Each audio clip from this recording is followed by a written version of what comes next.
రాజమండ్రి రూరల్లోని తొర్రేడు గ్రామదేవత శ్రీ వనములమ్మవారు శాకంబరి అవతారంలో భక్తులకు దర్శనమిచ్చారు. పవిత్రమైన ఆషాఢ మాసంలో ఏటా ఆలయ కమిటీ ఆధ్వర్యంలో వేలాది రకాల కాయగూరలతో వనములమ్మ అమ్మవారిని శాకంబరి అవతారంగా అలంకరించారు. పండితుల వేద మంత్రాల మధ్య అమ్మవారికి విశేష పూజలు నిర్వహించారు. శాకంబరిగా దర్శనమిస్తున్న వనములమ్మ అమ్మవారిని దర్శించుకునేందుకు జిల్లా నలుమూలల నుంచి పెద్ద ఎత్తున భక్తులు తరలివచ్చారు. ఆలయ కమిటీ ఆధ్వర్యంలో భక్తులకు అన్నప్రసాద వితరణ కార్యక్రమాన్ని నిర్వహించారు.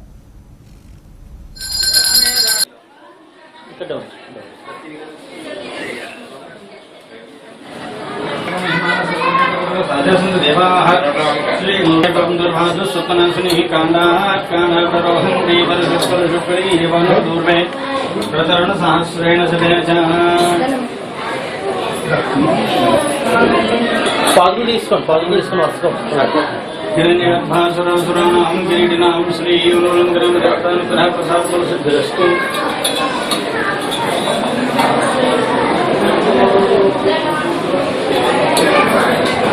शेखरं श्रीयोनुलङ्करं देवता पदोदकं पावनं शुभम् समस्त भावशेखरं श्रीयोनुलङ्करं देवता पदोदकं पावनं शुभम्। ఈ పరివాహక ప్రాంతానికి దగ్గరగా ఉన్న మా తొరేడు గ్రామంలో పురాతన కాలం నుండి కూడా ఇది నిజంగా దైవజ్ఞులు ఎంతో భక్తి శ్రద్ధలతో దేవతలు నిర్మించిన ఆలయం అని ప్రతీతి ఆలయానికి. ఎందుకనంటే 1 కిలోమీటర్న్నర దూరంలోనే మాకు గోదావరి నది ఉంది.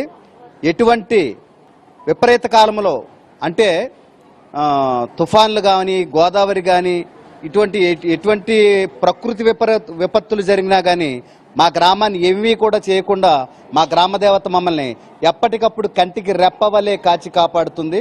ఆ అమ్మవారికి ఈ రోజున ఆషాఢ మాస సందర్భంగా తొలి ఏకాదశి పర్వదినాన్ని పురస్కరించుకుని మా గ్రామంలో ఉన్న భక్తులు 50 మంది కూడా ఎంతో భక్తి శ్రద్ధలతో పవిత్రమైనటువంటి మనసుతో మా గ్రామం అంతా సుభిక్షంగా ఉండాలని కోరుకుంటూ అమ్మవారికి ఈ రోజున శాకంబరి దేవిగా ఎంతో సర్వాంగ సుందరంగా అమ్మవారిని అలంకరించారు.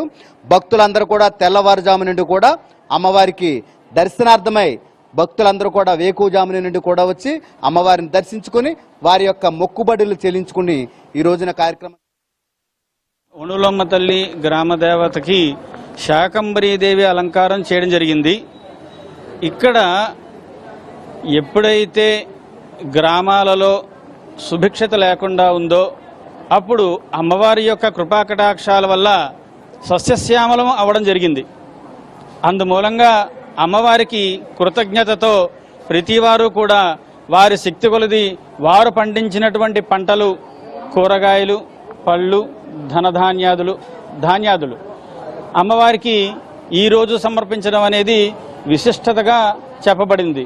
అందరూ కూడా వారి వారి మనస్థైర్యానికి వారి యొక్క స్థితికి ప్రతీకగా ఈరోజు అమ్మవారికి మహావైభవంగా వేడుకగా అమ్మవారి ఇచ్చినది ఎంత భోగమో ప్రపంచానికి అందరికీ చూపించడం కోసమని ఈ ఉత్సవం అనేది